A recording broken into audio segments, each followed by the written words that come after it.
How's it going, YouTube? Oxy here, and welcome back. So, for today's video, I'm going to be discussing, reviewing, however you want to put it, the Resident Evil Welcome to Raccoon City movie. Of course, it's the newest Resident Evil movie, not related to, the Paul W.S. Anderson flicks. And yeah, just gonna give my thoughts and opinions.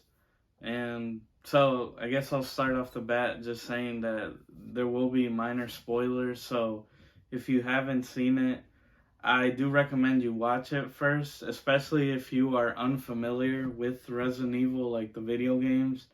I think it'd be more enjoyable if you watch it first before this. And if you're a fan, just watch it. But anyway, so what do I think of it? Honestly, I think so. As a Resident Evil film, it's easily the best one. But just the film based on the IP, it's the best one. But as a film in general, it's pretty average, like run of the mill. So, as I said, we'll get minor spoilers. The plot is pretty much the first two games combined, which I don't mind. I mean, the only thing, if you're familiar with the games, the first one is first, and then 2 and 3 happen simultaneously. Because obviously Jill Valentine is in 1, and then that whole thing ends, and then, you get like Claire and Leon's story happening, or it might happen at the same time, but you get it, like Jill escapes all that and then is fighting the Nemesis while Leon and Claire are doing their thing, Obviously, this film changes that, and you even get a bit of Code Veronica. Like, Lisa Trevor is in the film. It's in the trailer, so that's not a spoiler. But yeah, it just follows the first two games, and we're essentially cutting back and forth between what we'll say is like Claire and Leon, and that whole story. And then basically what's going on at the Spencer mansion with like Chris, Redfield, Wesker, Jill Valentine, you get it, Brad Vickers, So if you're unfamiliar with the films, with the games, you'll enjoy it more. And again, this is what I was talking about, because all the characters that I've just named, if you are even remotely familiar with them, it kind of takes all tension away out of the film, in the sense that none of them are dying. Like Claire, Leon, like, as said, all these characters, you're like, oh, okay, they're not dying. And yeah, it pretty much runs true. The ones that do die are, like, again, ones that actually die in the game. So if you're familiar with it, you already know, like, who's good and who's not.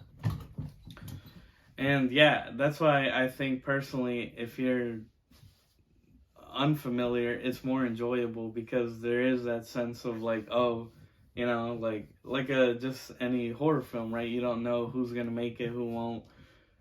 But one thing I will say though is a lot of fan service, which I actually really love. Like, there's a lot of really cool Easter eggs and things like that.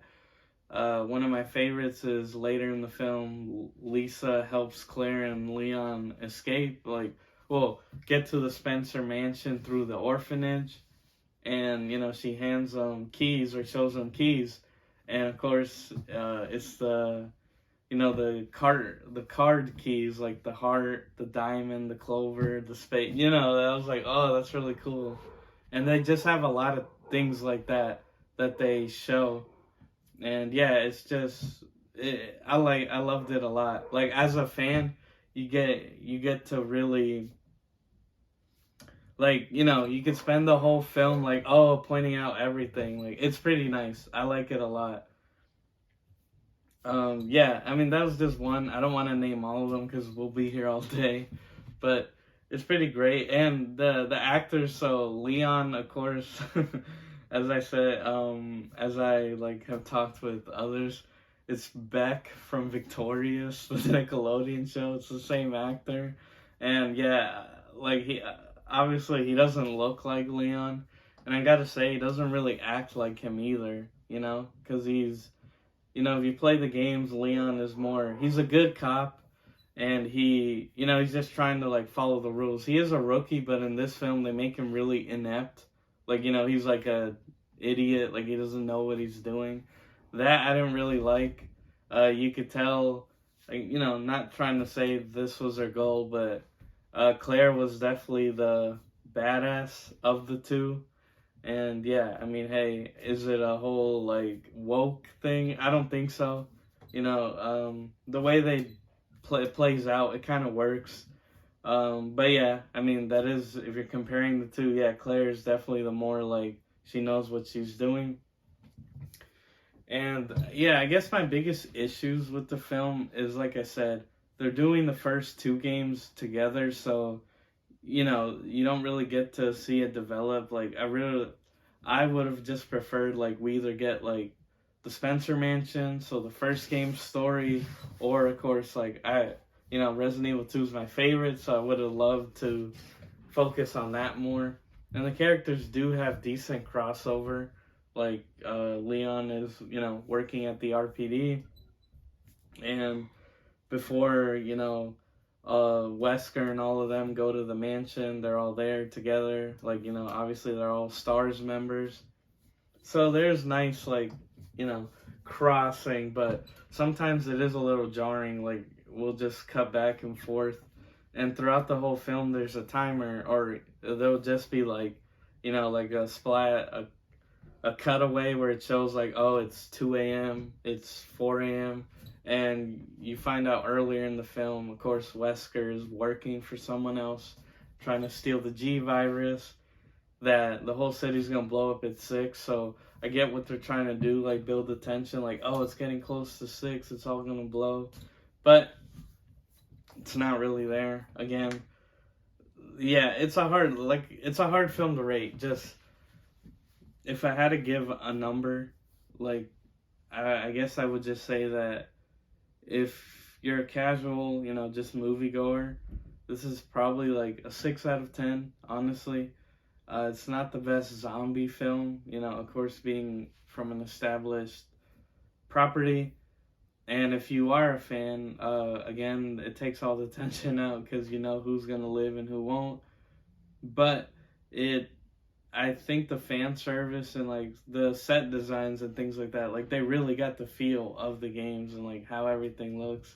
I think that was great, and it makes it more enjoyable, despite the fact that you know who's safe and who's not.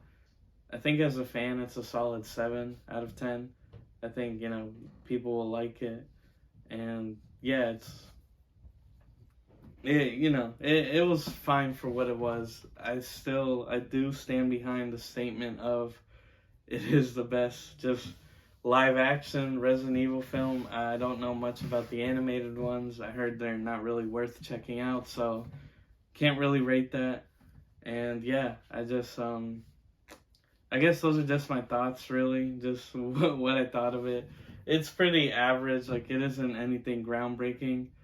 But again, I mean, you know, video game adaptations aren't the best anyway, so I wasn't going in with like high expectations. But yeah, those are just my thoughts. I mean, hey, check it out or wait for it to be on like a streaming service like Netflix or something.